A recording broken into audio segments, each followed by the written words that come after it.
This is reporter Cheska, and today we will be talking about the Mexico War.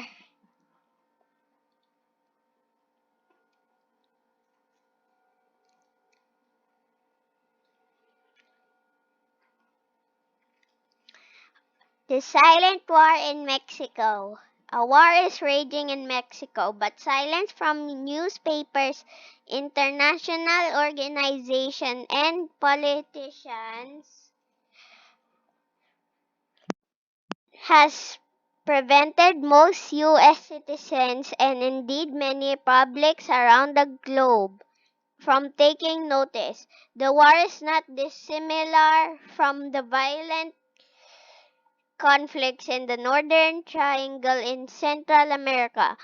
The immigration flows from Central America into the United States have, however, provided greater visibility for the plight of countries like Honduras, El Salvador, and Guatemala. Sorry if I said those wrong though.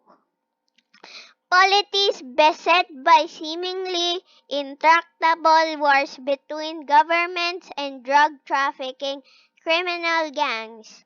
There is more awareness, even among those Americans who support the Trump administration's approach to Central American would-be migrants, of the insecurity of that characterizes everyday life in places like San Pedro Sula, San Salvador, or Guatemala City. Sorry, I said that wrong again. But in case of Mexico, the combined effect of a Mexican foreign policy premised on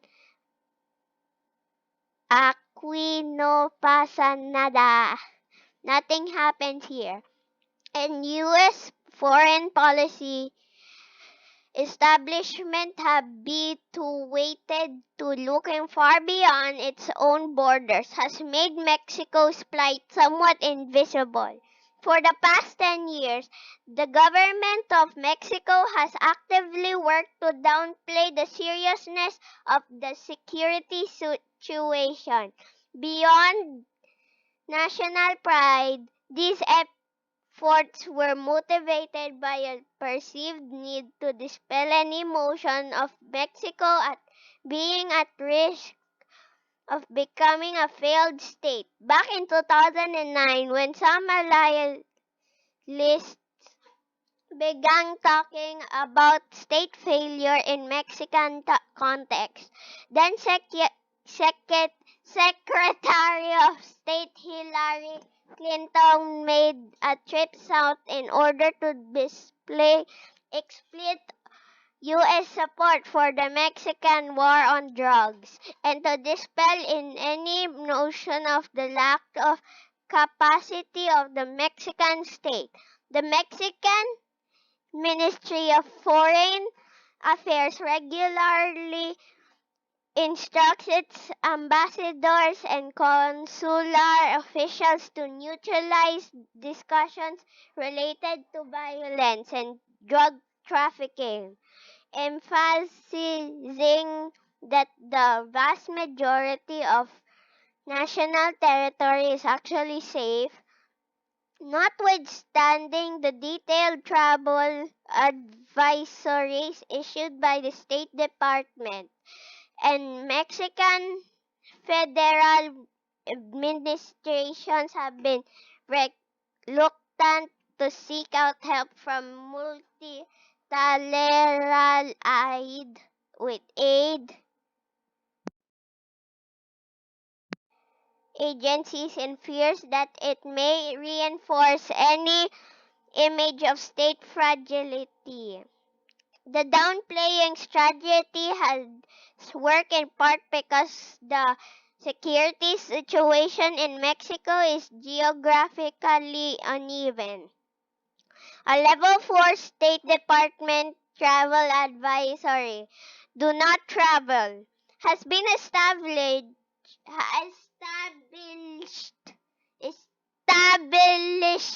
for Mexican states of Colima, Guerrero, Michoacan, Sinaloa, and Tamaulipas. I'm sorry if I said that wrong. Presumably, these places in Mexico are as unsafe as the other countries in that category, namely Afghanistan. And I'm just going to let Google say this. Oops.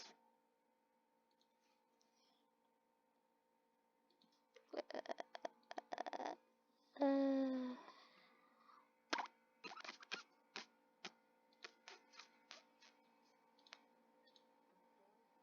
okay, Afghanistan, Central and Central African Republic, North Korea, Iran, Iraq, Libya, Mali, Somalia, South Sudan, Syria, and Yemen. Yet US and European tourists continue to flock to Mexican beach resorts enslaved to a large intent because they correctly perceive they are in no greater risk in those hotels and towns than in any island in Caribbean. Similarly, business as usual continues among those involved in managing North American supply chains. Major economic players in region are not particularly interested in highlighting the current levels of violence. Indeed, the profound economic interrogation of North American economies under NAFTA, now USMA, has not been visibly disrupted by drug war. Meanwhile, Mexicans who had done well for themselves live in their gated communities and hire private security to protect them. This is, after all, one of the privileges they get from living in such an unequal country.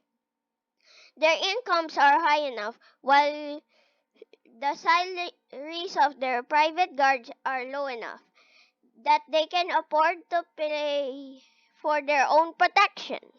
The war in Mexico has taken more than 200,000 lives in the past 10 years, mostly young men in their prime.